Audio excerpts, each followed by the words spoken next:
Are we on the verge or already moving into a third world war? I want your opinion on this because I know my opinion on this. I would say no. Do I think China is going to take Taiwan? Yes. Do I think Russia's and Ukraine is going to end up the way everybody would like it to? No. But the world war where we are all involved? No, I don't think so. I think there are certain countries that will take other countries, but I think, especially right now, I don't think the former allies will get involved the way they did in World War II. And I would agree with Jihi's answer in terms of traditional World War conceptual thinking. People think of a Mhm. world war as Axis and Allies. Yeah. People think of it like World War I and World War II. I mean, we're done with trench warfare, we would hope, Well, although, we're not at all. It's in Ukraine, alive and well in but Ukraine. that's what I thought, you Yeah. know, Isn't that crazy? and the reason I'm asking is because I think a lot of people, myself included, thought we were sort of beyond these hot wars with trench warfare and sort of some of the what feels almost medieval that you see Yeah. only in World War II movies. And yet there have been these hot spots that have sprung up around the world that make people feel like we're increasingly unstable. So I'm of the opinion that World War III will look nothing like World War II, and that we are very likely in the early stages, if not in full out World War III as it is now. This is a divide in the couple. Correct. Mhm. This is where we see it differently. And that's because I don't actually know why that is. He just has a very for all the villainy that lives inside I still her, have hope. she still has hope. And I'm absolutely Well, actually, I'd practical like on to this. know how each half of this couple interpreted Iran. That was not a fun week. With the US, I don't know, knee deep, Yeah. in Iran. So what happened? What was dinner like that week in your house? I know that I can't affect any of what's going on in the world right now. And so I usually take things from the perspective of this is really interesting. And then I ask Andy his opinion. So Andy gets his opinion asked a lot. But but the interesting things I thought it was really dangerous for both Israel and the United States because I feel like I feel like we were underestimating what Iran might do. And and I don't think that it's over. I think that Iran plays a long game because it can. And it worries me now what the consequences might be for Israel in the future. It was an interesting day for us because I think we were surprised to see that the United States would send American troops into harm's way in Iran. No, I wasn't surprised. Also done without a larger conversation. That I think was also very surprising. As soon as Trump said, which was a week before, Yeah. like, we're thinking about it. I was like, oh, so It's they're going to done. bomb Iran. Yeah. Mhm. Like, And I wasn't so sure at that point.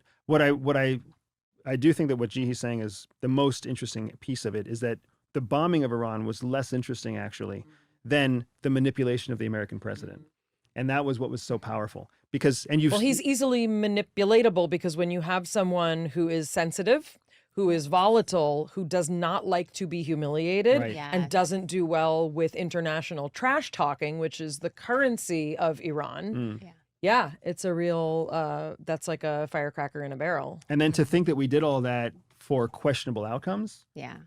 is tough. And I think that's what we agree on for sure is just what actions are we taking right now that are really benefiting the American people? What actions are we taking? What expenses are we incurring that are actually making for a bigger, stronger American future for our children and for our children's children? I mean, my favorite thing was that Sacha Baron Cohen just kept posting clips of The Dictator because literally the whole movie was playing out in real time. He just kept posting clips. I mean, it was a prophetic movie. It was. Tell us about the divide in your perspective about World War III and how you see the future of war playing out. So I think it's because I think a lot of it's tied to the fact that I'm former military and Jihi is not. And from my experience in the military, what I've learned is that the military is a giant brainwashing engine. And once you're in it, the system is so effective at basically forcing you to believe or forcing you out. But the system is very powerful. So once you're in it, everybody's hungry to use their skills. Everybody's hungry to fly their plane, drop their bomb, shoot their gun. You don't want to just wash the plane. You want to fly it. Yeah. I mean, I can't tell you how many times I've heard people celebrate, take the fight to the enemy. And I'm just like, there's other ways to resolve things besides taking the fight to the enemy. And especially when you're talking about, lives that's what being all those lost and flame emojis are for on Signal, so that our government can be like, "Go get them, boys." Sorry, side note. But it's fair, but it's valid, right? And that's what we've become now. We've become so disconnected from what war really is because we've been riding the benefit of technology for so long. Now we can just launch a drone. Even Ukraine now is launching drones. We're investing in drones. It just dehumanizes conflict, which makes us that much more eager to engage in conflict. What we don't realize is that on the back end of the conflict, there's all sorts of economic benefits that make it so that the powers that be want more conflict. They want to sell more guns. They want to do more bullying. And it's really, really difficult. So what we've learned through the schools of military is that there's interstate war and intrastate war. Interstate war is when I go to war with you and you're a different national, like you're a sovereign nation. Interstate war is expensive. Interstate war creates political backlash, creates international backlash. It's difficult and costly and ugly to do what Russia did to Ukraine. Intrastate war, conflict that exists inside of a sovereign state, is much easier to manipulate. That's what you had in Libya. That's what you had in Syria. In some arguments, that's what you have inside Gaza Strip. You have a conflict inside of a country, and then those conflicts are so much easier to fund, to participate with a shadow hand, to capitalize on without putting your own troops and your own weapons at risk. So because of the shift in attitude at a geopolitical level, people want more intrastate war. Just like every venture capitalist is looking for the new high ROI business, every global power competitor is looking for the next highest ROI intrastate conflict, whether that's happening in Africa or South America, or whether it's happening in the Caribbean islands, or whether it's happening here in the United States. They're looking for a place where a country's at war with itself, because then all you do is pour fuel on the fire and benefit from the outcome. First of all, I don't like this game we're playing. I don't like it. I don't like it at all. Because you know what I'm thinking about? The people that usually sit in these chairs are people talking about collective consciousness. And we're talking about that, like, God is overseeing everything, and we're all just like sparkly light, and we're just like an embodiment. We're just a physical body having a spiritual experience is the goal. That's a lot of our episodes lately.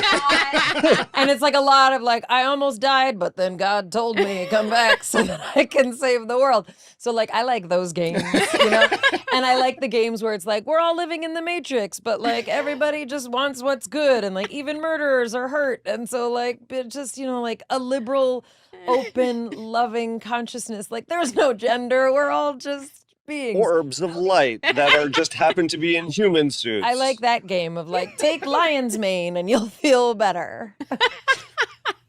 CIA believes that all people are born with a spy secret superpower. For some people, that means they can win deals. For others, they can spot liars. Some can even seduce lovers. I built a free 3-minute test to help reveal to you exactly what your secret hidden superpower is. All you have to do is click on the link in the description below, take the test, and start using your spy superpower to stay ahead of 99% of people. I think a lot of people like that game. It's a good Which game. is what makes it so I don't like this part easy. of the Matrix, meaning like I believe this is true.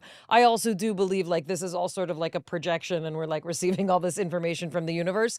But yeah, these are negative energies, not you. But, when we talk about these things, it's like, I believe that like what is, kind of like subsuming all of this is sort of a spark of like goodness and holiness and like, oh my gosh, we all exist and we have consciousness, right? And the notion that we've evolved as, this species, to be having these kinds of elaborate and complicated, it's like a lot of people want to check out from it, hence drugs, alcohol, porn, work, like whatever your drug is. So it's very interesting because I think, for a lot of people, this is why people have stopped watching the news. You don't know what to believe. I mean, look, when I stopped reading the New York Times because I couldn't handle the conflict with truth that I often saw, it made my life a lot simpler because I was no longer sifting through and getting outraged and getting sick. And like, I get acid reflux if I read the news and scroll on Instagram, right? So it's like, yeah, so many people just want to like check out from this because it feels The thing to remember is impossible. there are people who want you to check out. You've got to keep that in mind too. Checking out is not taking. No, I can't even check out. No, You- I you have definitely the think right you to should check check out out. because I check out also. And then what I do is I just strategically read. Check in. I just strategically check in. Like Mhm. I'll pull up AP like once or twice a week and be like, Right. is there anything big that I missed? when she's like energized, when she's Yeah, been when able I to put on have- her armor Yes. to put up with the bullets. When I have the mental capacity to do so. But Yeah. I think that's something else that people need to remember is that when Andy talks about these big powers that are earning money off of war and starting wars, these aren't masses of people. Yeah. These are governments, right? And the governments are being controlled by a small group of people. So the majority of people, I believe, because I'm a peace-loving Buddhist, are good and have hope and don't want these things, right? They just want to raise their kids and to be able to feed them and clothe them and educate them and have a nice home for them. I think that's what most people want, have their friends and their neighbors and everybody get along. So I think if the majority of people remember that it's the governments and certain, economic powers that are making these bad decisions, these decisions that do not benefit us, then they can retain the hope that humanity is good and that we can collectively change things. It might take time, it may take a lot of effort, but I mean, part of the reason we shouldn't completely check out is because it's up to us to make these changes. If we completely check out, they're all in power and they make the decisions that they want to. She's a very good balance for you, sir. She's Sorry, an we're excellent together. balance. I mean, if you took her away, we would be cycling in war and destruction. And then I wonder, you get off camera, and then I'm very concerned for your mental sanity. But then you can go back and connect with your beautiful wife, and she's, Andrew, let's have some hope together. Yes. And what's funny is, it does go back and forth because there are hopeless moments for her too. Yeah. But I can't help but think of the experience of parents. And I don't know your children, but my children, I have one that is kind and hopeful and generous, and I have one that is not those things. Who will be a dictator if allowed? And when I think about the future, I have to protect one, and I have to protect others from the other. When you look at the world, it's not that different from looking at the family. There are many, many people who need to be protected, who are kind, who are generous, who are open, who are sensitive, and there are a fewer group that you need to protect others from. That group of feisty, ambitious, ruthless people always go much farther in what they can accomplish than the group of sensitive people, because the sensitive people need collective support, they need resources, they need patience, whereas the feisty group will literally take almost nothing and just charge their way forward. Well, sometimes. and for those of us with sensitive children, we would say that those children also have the capacity to Absolutely. influence others with their, empathy, their intuitiveness, their connection to something larger that hopefully, they can sort of bring down to us. I mean, there's been people who have been saying this is the age of Aquarius, for decades now, but many people believe there's a shift in consciousness. A lot of people saw COVID as sort of like a wake-up call. So, there's also, I think there's evolution on both sides, right? What I'm saying is just that the traditional way that we've watched geopolitics play out, there's the person who can influence you to open the door, and that takes time. And then there's a person who just breaks down the door, or the person who just twists the doorknob, sees that it's unlocked, and walks right through. And that has been the person that we have turned into the hero, right? Our action movies, our dramas, our war movies, you name it, are all about bold, risk-taking, assertive people. So we've glorified that attitude, and we've marginalized the sensitive, patient, influential person. We have to decide now, is that how we're going to move forward?